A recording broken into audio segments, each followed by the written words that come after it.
first met him, and it was like your audition, he was like way out of it, and he finally like came to, right? Yeah, He was laying on a bed or something, laying on a waterbed. and then he played on the pads.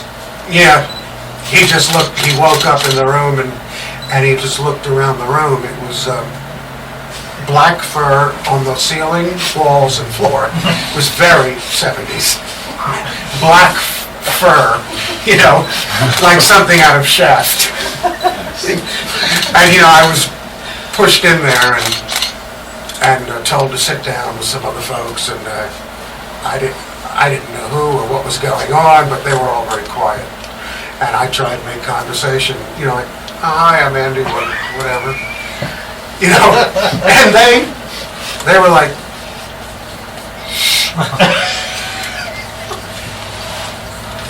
and you sleeping. Oh, one of the gods is asleep, excuse me. Oh dear. Oh dear, I don't want to wake, you know, I'm very sarcastic with that shit, but that's the sort of thing I would be thinking at the time. Oh, excuse me, I'm going to disturb the genius. You know, fuck you, let's talk. You know? You were on break. We'll start with.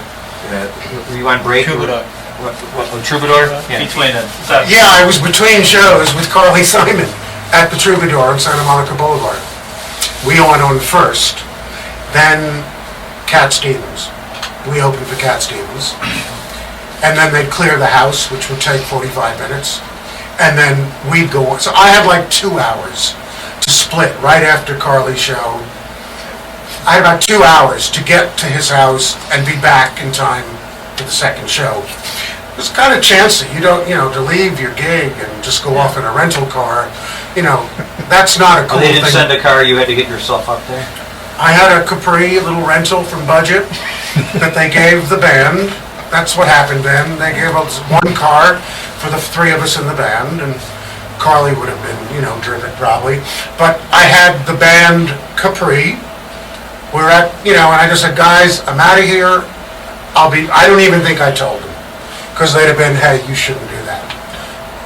I just said, right. I took the keys and found his house in Beverly Hills. I had the address from the sax player, who I knew, in New York. And drove up there and, you know, eventually was ushered into his bedroom. You know, the bouncers met me at the door. Again, quite dark, heavy, not exactly a friendly vibe, but quite, you know, 2 black cats, right? Heavy, door, knock, me, white kid, middle class, just, you know, hi guys, you know, I'm Andy, Dark you know, white man. my hair down to here, whatever, you know, and they're like, what do you want? I'm a friend of Pat Rizzo, I heard Sly needs a drummer, and I've come to meet him. And they just stared at me like, who the f*** are you? Somebody you think you could just walk in here? And I said, well, you know, they just went, they closed the door in my face and said, wait here. And they went up to the bedroom, and whoever with these people that were there, or whoever was watching over Sly, or even maybe Sly's father was there.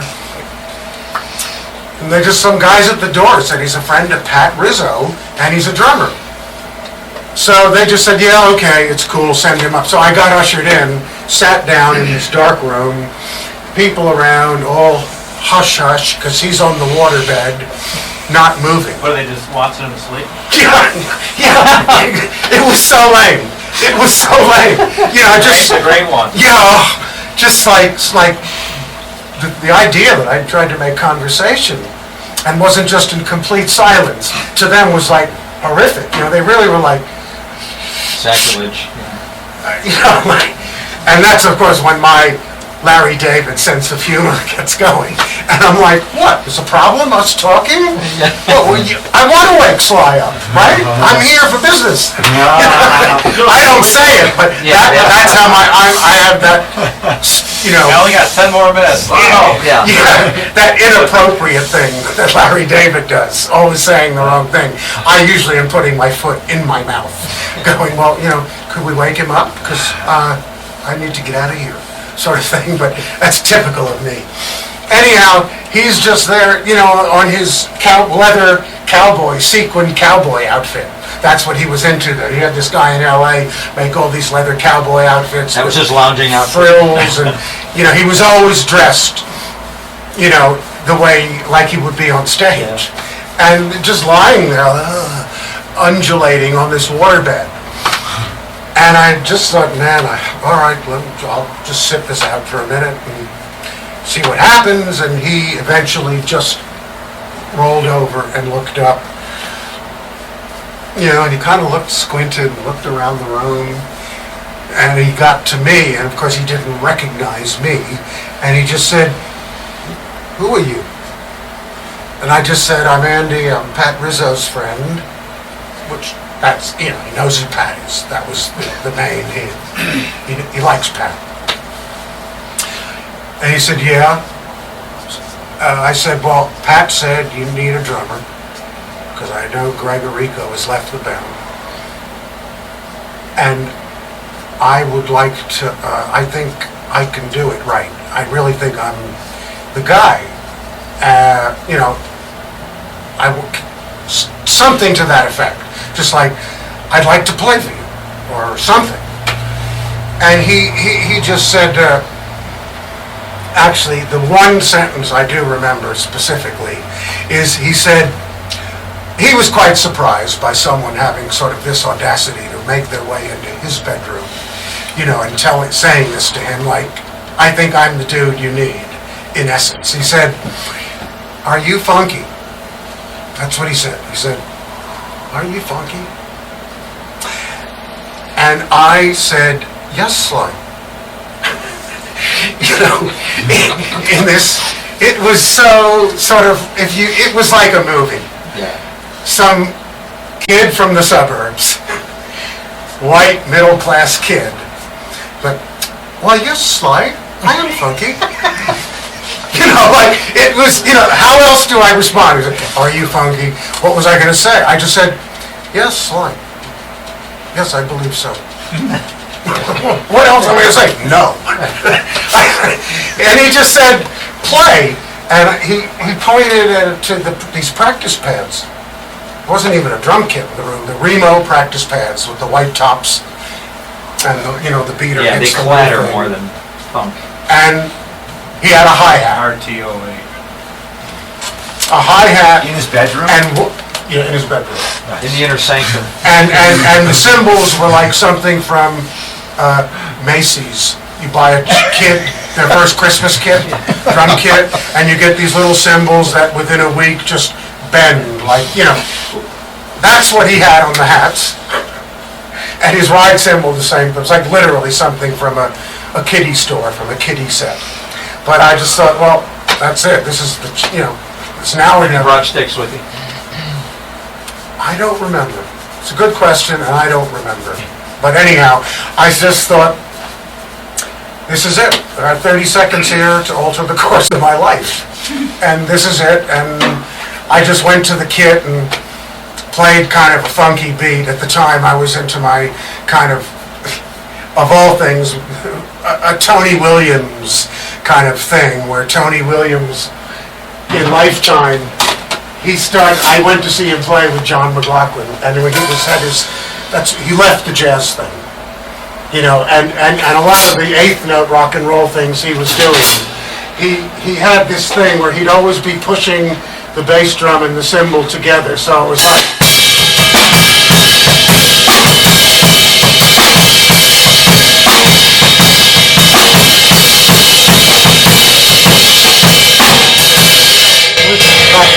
Tony Williams, and I had never seen it before and thought, because a regular drummer might have been playing the same bass drum pattern, but not going. He'd just been, another guy might have been.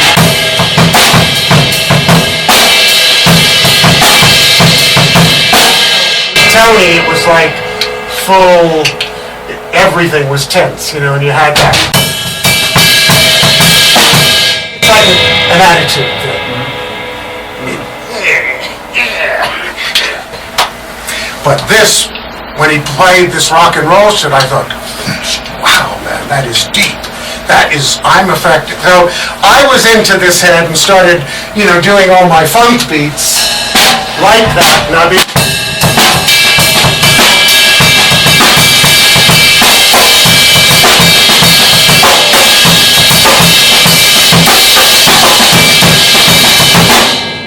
you know, I like doing that, putting the foot and mixing it up here instead of just playing straight.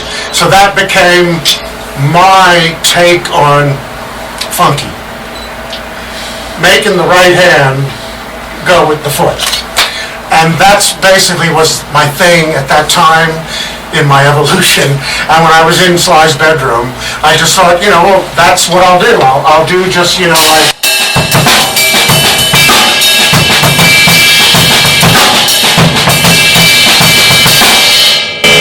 And I had one little trick that I used to do, playing over, and I got it from Tony Williams.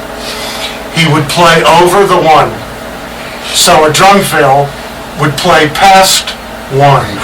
Right. He'd go beyond it, right, into the bar. Yeah. So I stole that and had something like...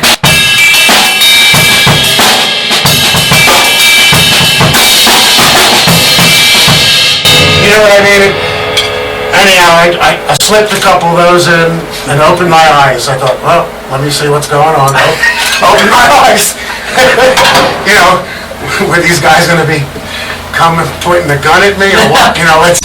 Anyhow, Sly was up on the waterbed and he was like, you know... Yeah, man. Yeah, baby. You know, he was right in it. And when I did the thing and I played over the bar line, he was like, yeah, oh yeah, you me now. You me now.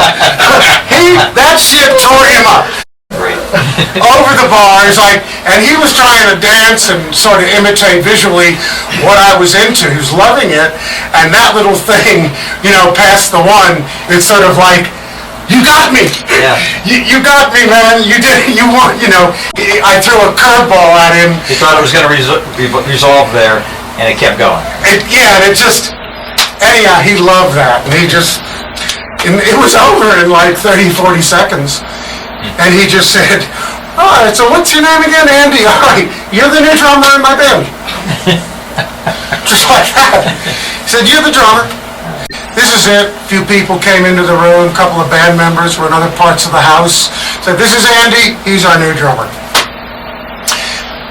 And basically I said, look, I have a gig and I gotta go. I feel bad, but forgive me, I have to leave. And I left my phone number with his dad